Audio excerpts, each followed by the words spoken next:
Ladies and gentlemen, welcome to the San Francisco Playhouse. Ordinarily, a cheer would go through the throng, but now we're on television. We never thought we'd be makers of weekly half-hour TV series, but here we are at our Thursday night fireside chats with some of the America's and the world's greatest playwrights. Welcome to our empathy gym, where we come to practice compassion in the world. And we're thrilled tonight to have with us one of the greatest playwrights in the world, and a playwright that I've admired for many, many years and had the opportunity to meet and work with at our theater. Author, the playwright of Curious Incident of the Dog in the Nighttime, Harper Regan, Birdland, Heisenberg, and many, many other great plays. Simon Stephens, welcome. Thanks, Bill. It's very nice to be there with you in San Francisco in this beautiful theater. I love your backdrop. Tell the folks just a little bit about the blank set of shelves. Oh yeah. No, so this is a room that my wife designed for me, and she's been working on it for years. And in the start of lockdown in March, we finally kind of got it filled with books. And there's things over here, like there's my guitar over there, and just to my right-hand side, I've got a cabinet of a drinks cabinet. So I feel like Don Draper out of Mad Men, and it's full of Japanese whiskey, which is my particular favorite whiskey of choice. I've got my record player on my records, and because I'm an 50-year-old guy, I've got DVDs, which your younger viewers may never have heard of. But I've got my DVDs up there, and the blank section there is the door that leads to the house. You'll notice, I mean, this is not at all out of the question that this might happen, because my wife is currently out with our dog. If she comes back in the middle of this conversation, you'll notice it's a door, because the dog will come in to say hello to us when he's come back from his walk. Well, that's good. Yeah. I think Susie is out with the dog, so maybe they can have a moment to our say dogs can hang out together. That would be nice. Across the pond. They can shake paws or something like that. So I know you've written some plays that involve music, and that where musical musicians are at the center of the play. But checking up on you, I find that you have a brief and sordid career as a musician, as did I in my youth. Did you? I was a wannabe keyboard player, and I grew up in a family of musicians. Right. And play the piano, and played the oboe actually a little bit in school. Oh wow! The oboe is a beautiful instrument. That's really lovely. You play that guitar from time to time, and I do. I never play publicly. I was a bass guitarist in a kind of post-punk, kind of surrealist, nightmarish country and western band called the Country Teasers. I never played the gigs in San Francisco, but the Country Teasers toured to San Francisco a few times, that was I was sacked from the Country Teasers for often missing rehearsals, practices, and then gigs and tours. And then when the singer married a bassist who was better at playing the bass than me, he sacked me from the band. But they were very happy times. Really, I love being in the band. I've not played publicly since, but I do play. I just kind of play sometimes when I'm writing, sometimes when I'm hanging out on my own. I quite like playing the guitar and watching football, or soccer, as you guys would call it. On the television, that's like one of my favorite pastimes, to watch a bit of football and play a bit of guitar and drink a bit of Japanese whiskey, and I'm in my happy place. So you can make up your own soundtrack for the game. Yeah, exactly. Moments on the guitar. Exactly. And victorious moments. That's very good. I need to try to do that more. Or surreal counterpoint. Chords when Manchester scores, right? Sad minor key chords when the opposing scores. There'd have been a lot of minor chords in the last decade. Well, I've been playing the blues, basically. My pursuits as a kid were music and sports. Right. because I wasn't into the theater at all. Yeah. I didn't understand. I didn't have any interest in the theater as a kid at all. Me It never even occurred to me until I got a gig as a freshman in high school playing oboe in the pit orchestra for a production of Mikado. Wow, nice. Great. And I was sitting there in the pit, and I looked up at the stage, and I went. It was like I was hit by a bolt of lightning. Yeah. And I thought, what the fuck am I doing down here in the pit? Yeah, and right. Up there on the stage, and that was the end of my musical career. The next year, I tried out for the play. I was later. I was later than you. I was at university, really. I mean, when I was late high school, when I was in what we call sixth form, I don't know if you guys, do you have like 12th and 13th grade? Is that, it kind of gets a bit complicated. The educational structures are a bit different. Yes, there's a kind of a pre-college, almost like we'd call it junior college, right? Right. Where okay. A lot of people start specializing in trades and stuff. Yeah. Right. So when I was in junior college and I was specializing academically rather than professionally, I'd focus my studies onto history and French and English literature. I was in school plays. And we did a school production of Wind in the Willows, story by Kenneth Graham, I was in the production of that. I was playing the second ferret, which is a very minor character in the chorus of Wind in the Willows that didn't actually have any speaking part or singing part. Fundamentally, I was just a body on the stage. I was like a Shakespearean spear carrier, but without. Huh? You had to twitch your nose, probably. Yeah. But without, I was like a spear carrier, but without a spear. But, I just loved it. I went to a school. It was a state school, like a public school in the US, but it was an all-boys public school, and it was very kind of. There was a real sense of hierarchy and kind of like, in the way that teenagers can be kind of aggressive or whatever, especially teenage boys, or and this school production was the only time when the hierarchy and the aggression disappeared and everybody was working together for the pursuit of a shared objective. And I thought that was intoxicating. When I went to university, when I went to college, I did a history degree at York University. And I carried on. I wanted to be a singer-songwriter. Like my impulse as a teenager. I told you this would happen. My impulse. Okay. Go on, kid. But where's mommy? Go find mommy. Go find mommy. Go find mommy. There we go. I realize now that we should never have told the people about the door. No, that would have been really good. And they would have been quite impressed. What just happened? I'm just closing the window there because it's rush hour here, so the traffic's picking up a bit. When I went to university, I had this. I really, the writers who made most sense in my life when I was a teenager were songwriters. There were people like Tom Waits or Elvis Costello, or there's a Californian songwriter who I adore called Mark Eitzel. Oh, yeah. I really, really loved his stuff, and I just wanted to emulate that. Huh? Didn't you do some work with him? Yeah, I've made 2 shows with Mark. It's the real dream come true, and we're trying to work on the 3rd one at the moment. I think when I got to university, I realized 2 things. One, that I had a terrible singing voice and was never going to be able to make it as a singer-songwriter, like really awful. And 2, all the most attractive girls wanted to be actresses.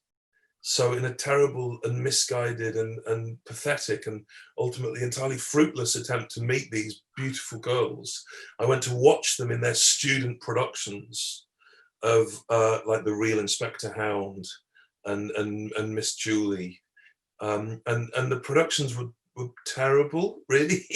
and the girls never spoke to me. But the theatre, I realised its force as an art form. I realized that in some sense it could be the perfect synthesis of the dramatic space, which for me as a teenager was the cinema or television, and the live space, which for me as a teenager was the live music venue. Right. And it was like, God, you could combine those two things, and it would be like you could do like Taxi Driver, but live on stage. It would be like a punk gig, but with a really badass story. And pretty much, you know, that was a kind of epiphany I had when I was 19, and pretty much that's all that's driven me for the last 30 years. Is an attempt to reach that kind of synthesis. Do you think the study of history was a good preparation for a life of writing plays, telling stories? Yeah, I very much do. In two quite contradictory ways, I chose history to major in rather than English literature, because I very much wanted my relationship with literature to remain that of a lover or a fan rather than an analyst. And there's part of me that thinks that if I'd chosen a literature degree, I might have somehow lost the sense of wonder or magic that literature's always had for me, and that would be a great shame. And then the second thing, I do think that there is a relationship between the work of the historian and the work of the dramatist, in that they both concern themselves with the nature of human behavior. I think a historian considers what people have done to each other, and a dramatist imagines what people might do to one another. So that shared fascination in the kind of things that humans do, I think unites the two fields. And I think the reason I love both literature and history as a teenager was because of some insistent attempt to investigate the things that people do to one another. Right, like in history tells us what people did to each other. Exactly. Drama can tell us why they did it. Yeah. I think, or explore the inexplicable. Right. You know, because I think maybe what a dramatist can do that a historian would be more frustrated by is not diagnose, you know, but rather provoke or unsettle. Instead of illuminating an audience, on occasion in my plays, I've tried to undermine them, right, or frighten them. Right. And so explanation sometimes can have a closure to it. And some historians might be drawn to the neatness of that kind of closure. But I've always had a kind of fascination with the mess and uncertainty of the unexplained, I think. Exactly. It's like when you decide why someone did something, then you're kind of taking a political point of view. Even a political point of view towards something that happened in the past. Yeah. Which something I always try to avoid. I figure our job in the theater is not to persuade anyone to have a point of view. Yeah. Get people to question their point of view, or to realize that someone they've always been opposed to is a human being, and that they can actually identify with this person that they think they hate. Yeah, I think that's really fundamental. I'm suddenly nervous that I've done historians a disservice. So I'm sure there are historians who have no interest in explanation or the cogency or clarity of attempting to persuade somebody, you know, and are just as fascinated by contradiction and complexity. But the dramatist is elemental to our work. And you know, the one thing, and it defines the whole form of making theatre, right? Because the nature of an assembly of strangers at its best should be built on the possibility of sharing an experience with people who you might actually disagree with. Might actually not like at all. Or you might, yeah. I like to say that you wouldn't even be caught in the same room with. Yeah, and that actually, you know, in the gap between those two possibilities, Bill, in the gap between deciding you'll never be caught in the same room as and don't like at all, that's quite an interesting gap to me. because quite often we might find ourselves deciding there are people we'd never be caught dead in the same room as, and then when we are caught in that room, we find we recognize ourselves within them. And that, I think I love that term. We could probably even make a book out of it called Mind the Gap. It's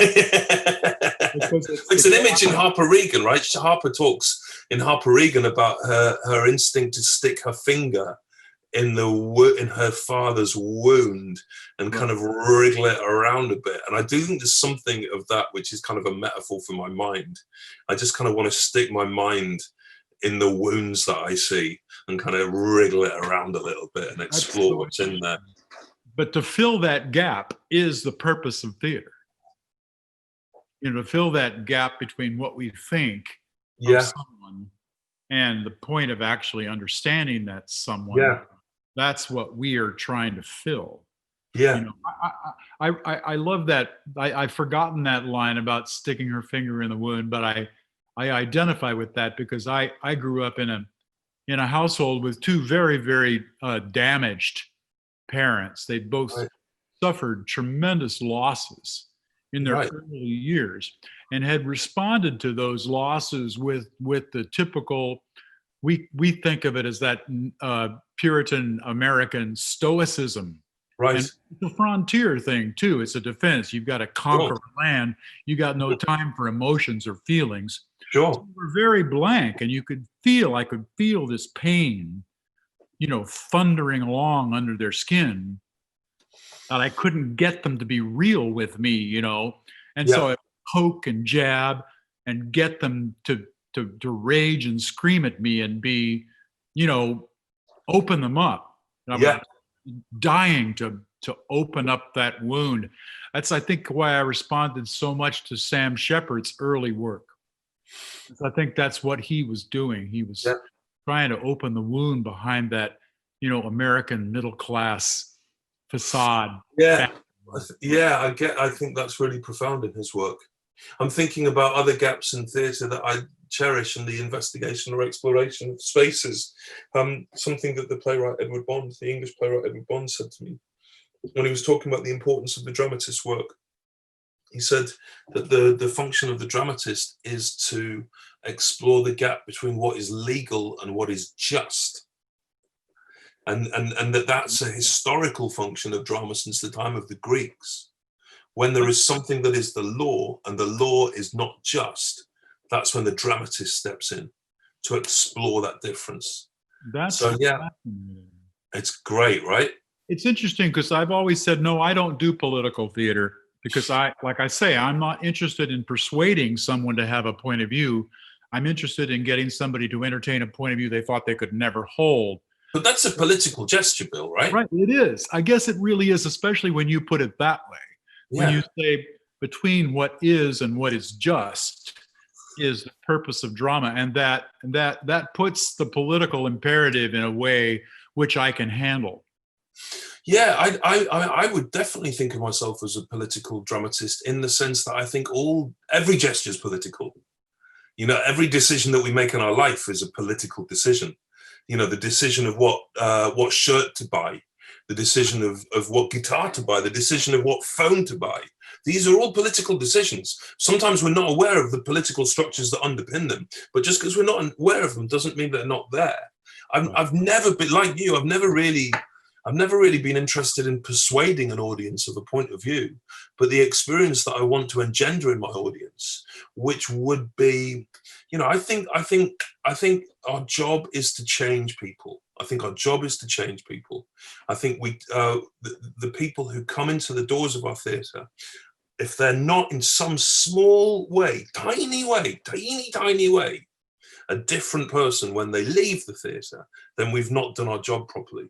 And I'm not saying change what party they would vote for, or change what phone they would buy, or change what car they would drive, or their mode of transport, any of that. The changes are often much smaller than that, but it's changing the way they think just for a short time. And, I talked to Edward Bond again, just to go back to him. He's an important mentor of mine. He kind of talked once about whether theatre can change the world. And his analogy, which I really value, was he said, theatre changes the world in the way that mosaics are changed by replacing one tile. Well, if you replace one tile in a mosaic, you change the entire mosaic.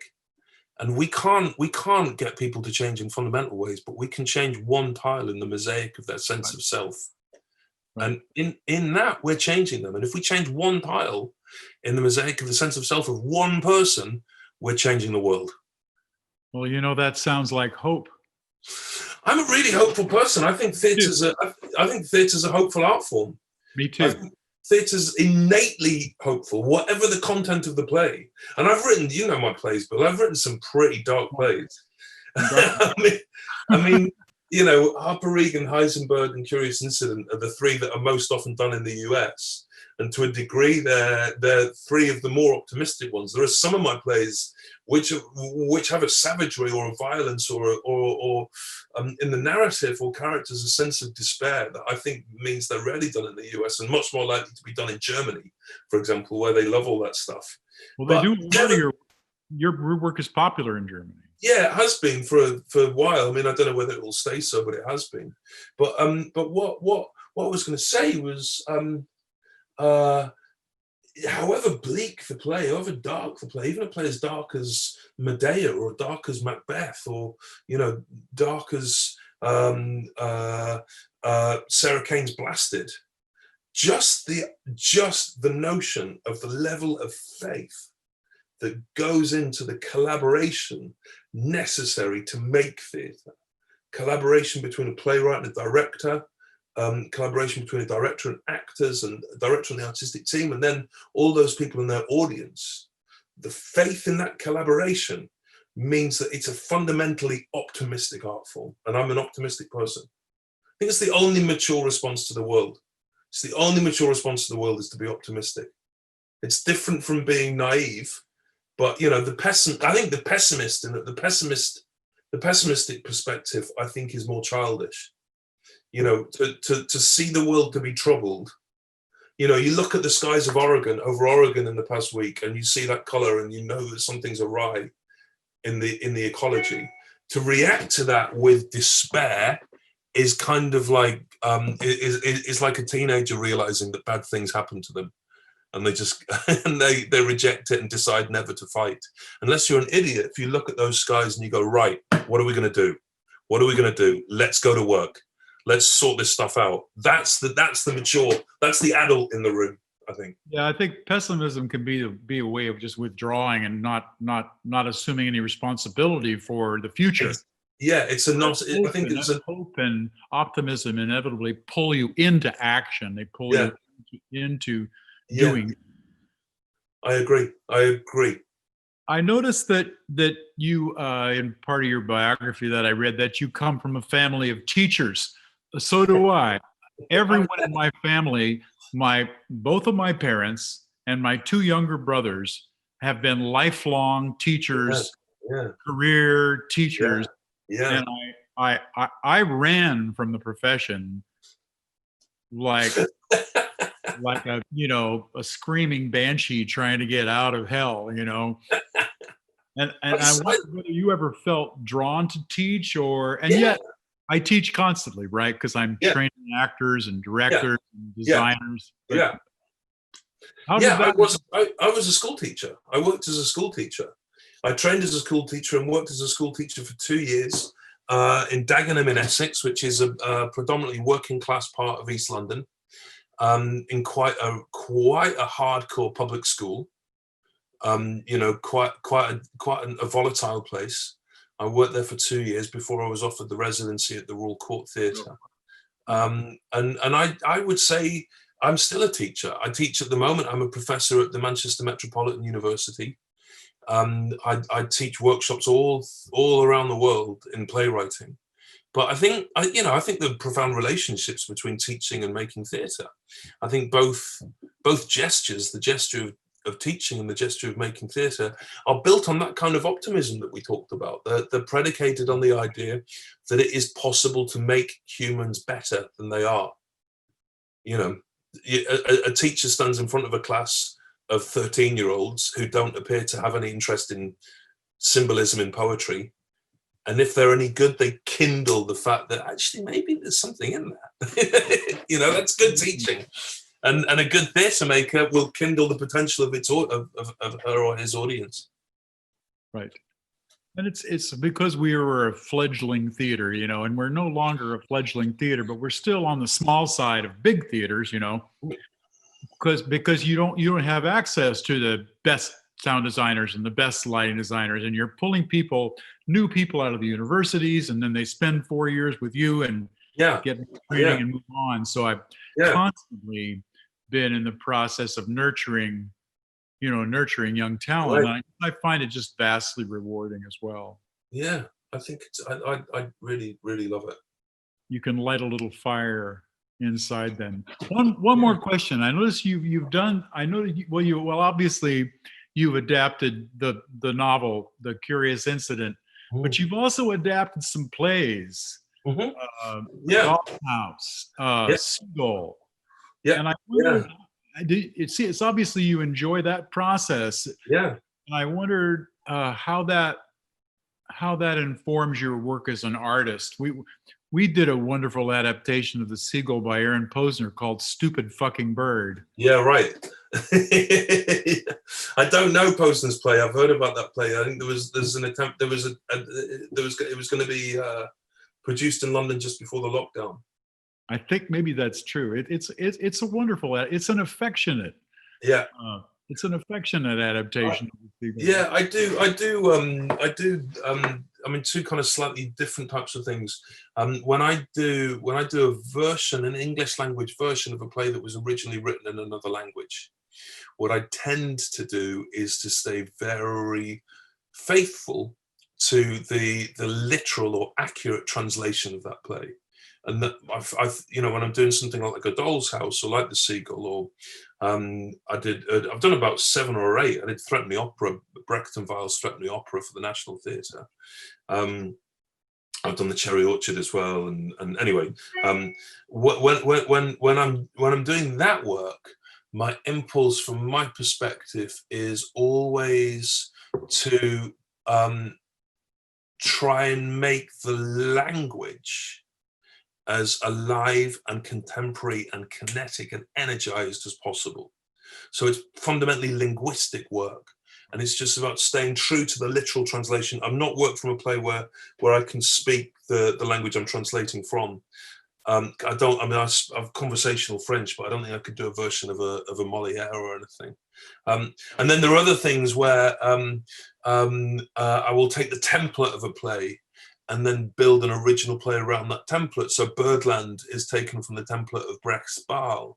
Carmen Disruption is taken from Bizet's opera Carmen. One of the most recent plays that I made, Fortune, that was produced at the Tokyo Metropolitan Theatre in January, is really closely based on Goethe and Marlowe's Faust. But then I'm taking the template of those stories and trying to find a new language, a new world, a new energy to dramatize them. What I get from it, I'll tell you what I get from it, by telling you a story about another teacher, and a German teacher this time, and a man whose work is profoundly optimistic and profoundly bleak at one and the same time, who's the playwright Heiner Müller. I don't know if you ever came across Heiner Müller in your work. Who's a little bit, yeah. Seminal East German playwright. And he taught at the Universität der Kunst, the UDK in East Berlin in the 80s for 1 year. He wasn't a very successful teacher. He only did 1 year's work. And in that whole year working with his students, he gave them 2 tasks in a year. So pretty lazy teaching. One of which, but the thing is, they're both brilliant tasks. One of which was to write a scene in which a character murdered another character, and to go through the leap of imagination from the build up to the murder to imagine the action of murder and then the aftermath of murder. And that's a pretty good exploration of the extremities of human empathy, right? It's good exercise. Right. But the other one again, which is what I really love, he asked to transcribe the entirety of Ibsen's Hedda Gabler by hand. which is such a perverse thing to do. But his thinking was, if you go into the real muscle of a play as great as Hedda Gabler, really get in there, then even just physically exploring a play like that to that degree, in some way, there'll be an osmotic effect. It will bleed into your sense of self as a dramatist, and somewhere that'll linger.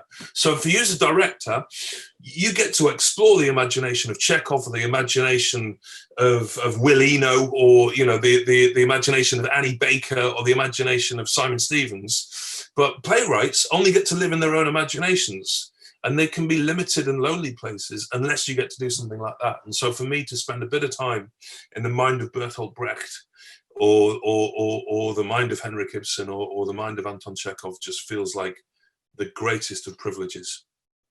I'm always fascinated with the idea that I didn't realize that that's what you had done, with the idea of working within the basic structure of a piece, just the basic synopsis scenario of a piece, and then just taking it on the journey that your own imagination wants to go with those relationships, or with that kind of story. And I think that's amazing. Hey, one quick question, then I'm going to let you go on with your evening. What in what way, and I know it's probably too early to tell or say or know, but how do you feel the pandemic and how does it affect your approach to, has it affected your approach to writing? Is it, a lot of playwrights I talk to say it's really hard to write. It's hard to get going. It's overwhelming or whatever. But what is there a future that you can imagine that's going to come out when we come out of this? What are people going to want to hear and see, or anything that you think or feel about the moment we're in? Sure. Parting words. Okay. So there's kind of two or even three parts to your question, and I'd love if I've got the time to address those parts. It's fundamentally changed my approach to writing. In the early days of the pandemic, in early March, I was really frightened, and I really panicked. And you've known me for a few years now, Bill. I mean, we don't know one another well, but you've spent enough time in my company to know that I'm not normally somebody defined by their fear. Right. I really felt the fear, and my wife kind of like had a word with me, and she was just like, "You've got to sort this out. This is not good for us as a family to have you there frightened." So I had to talk to myself and really think a lot about what was going on. And I did several things that are by no means unique. I stopped listening to the news. I stopped looking at social media. I kind of moved myself away from that world of terror scrolling and self-engendered hysteria. I started meditating, not to a massive degree, but I kind of meditate at the start of my working day for 10, 15 minutes, just kind of sitting and breathing. I started using reading as a part of my working day, where I was reading fiction, but really, really committing for an hour of my day to reading, things. I tended to read women writers for this year, reading Rachel Cusk, or reading Edith Wharton, or reading Emily Dickinson, and just sitting. So I meditate, and then I read, and then I'll just make notes, and then I'll start work. And I've found, partly because of that quite spiritual approach to the writing, and also partly because I don't have to spend 45 minutes going to a meeting in the centre of London. If I need to have a meeting with somebody, I can just click on my computer and we can be in the meeting. I've found that my working day is run from 10 in the morning till 7 at night. I've worked more than I've ever worked. And in the lockdown, I've written a new play, I've written a new film, I've written the pilot episode of a TV series. I've written a monologue for theatre, and I've started the foothills of an artistic exploration with a drum and bass DJ and a choreographer. As well as a whole series of shorts and sketches and things for free for theatre companies just to help them raise funds. I've found it artistically what I've done is I think I've stepped away from chasing the money, from chasing the industry, and gone deeper into my soul to make the plays that come from my soul in some way. What do I think will happen? Well, listen, Well, let me do your third question first. Can we predict what kind of plays people are going to want to see? None of us can. It's completely impossible to predict that. And I think people who attempt to do that tend to. I think there are real dangers and real pitfalls in that. I think people who run they tend to be critics, cultural critics, or people not involved in making theatre who will ask questions like that. I think if you're involved in making theatre and you're leading too much with a sense of what will people want to see, if you're too much there, then you'll hamstring yourself. You'll become banjaxed by trying to second guess the unsecond guessable. I think the only way to decide what play you want to write, or what play you want to direct, or what play you want to produce is when I'm writing, I think, what is the play that I wish somebody else had written so that I could go and watch it? Right. And if they've not written it, then I've got to write it. And I think any director, if there's any directors watching, they should just think, what are the plays that I wish other people had directed so I can see them? And then make sure and just do those. And producers should just think, what are the plays I want to watch? And the likelihood is, if I want to watch them and you want to watch them and producers want to watch them, we're not so freakish that we will be the only person in the audience. If we're smart and canny and we're open, then we will. Then if we tell the story with truth and clarity and faith in people, then the people will come. And then, the third question is what's the future of the theatre? And of course, that's unknowable at the moment. And of course, the science changes all the time. But I know two quite contradictory things. I know that everything that has ever happened has ended. And so this will end. COVID-19 will end. We don't know when it's going to end, but we know it will end. That every pandemic that has ever happened has ended. Viruses modify. And COVID-19 seems to be modifying quickly. If you look at the infection rate as opposed to the fatality rate, it would seem to be that it's getting less lethal already after 9 months. Because the way what viruses want is they want their host to survive. It's not in the interest of COVID-19 to kill the human race, because that will be a suicidal impulse. So it'll just get milder. It will get milder over time, and then there will be vaccines, and then hopefully there'll be testing programs. This will end. COVID-19 will end. Theatre is fundamental and elemental to the human experience. We define ourselves by the stories that we tell one another and by our impulse to tell stories. And we are a pack animal. We are a pack animal that needs to congregate with other members of its tribe or the members of its pack and share a story together. This is how we've survived. This is how we've defined ourselves as a species. And that is not going to stop. That will return. I have profound faith in that. I do think that this will have deep effects on the economy. And I think when, perhaps the deepest impact onto an economy for 100 years. And I think when theatre does return, and it will have to change. But change is not necessarily catastrophe. We'll have to think really hard about how we run our theatres, about what stories we tell, and about whether we need all the staff that we've got, whether we can be leaner, whether we can be more agile, whether we need massively expensive sets, whether we can do work with less set, less decorative, maybe a little bit rougher, maybe a little bit more local. Maybe we don't need to be heading to Broadway or heading to London. Maybe we can just build ourselves around our communities. And in that sense, if anything, I'm really excited by how theatre is going to be in the kind of remainders of the 2020s. You look back on the last 20s, or I look back on the last 20s, look back on the 1920s. And after the unbearable catastrophe of the First World War, within a few years of the ending of that war, there were the surrealists making art. There was James Joyce writing novels and Virginia Woolf. There was theatre being made throughout Europe and throughout the US. You got the start of Clifford Odets in the US. You've got the great poetry that's happening throughout Europe and throughout the US and throughout the world. There's a great energy of creativity coming in the 1920s, the first jazz age, coming in the 1920s, as humans tried to make sense of how they survived their catastrophe of the First World War. I think the 2020s could be just as exciting. I think they're a renaissance.